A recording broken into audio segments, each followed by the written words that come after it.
la Universidad Politécnica de Valencia lidera el proyecto Oceanarch, que busca sensibilizar a los más jóvenes en el cuidado de mares y océanos. La Cátedra UNESCO Forum Universidad ha coordinado este proyecto que ha permitido elaborar diversos materiales educativos a partir del patrimonio cultural marino.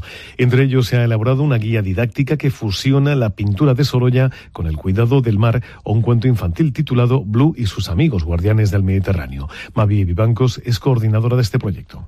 La verdad es que estamos teniendo pues un feedback buenísimo, muy bueno. Estamos muy contentos y también recientemente acabamos de recibir el premio del Consejo Social de la Universidad Politécnica de Valencia de responsabilidad social, lo cual pues nos enorgullece muchísimo porque da la impresión de que estamos haciendo bien las cosas, que algo está calando en la sociedad. También arranca la campaña.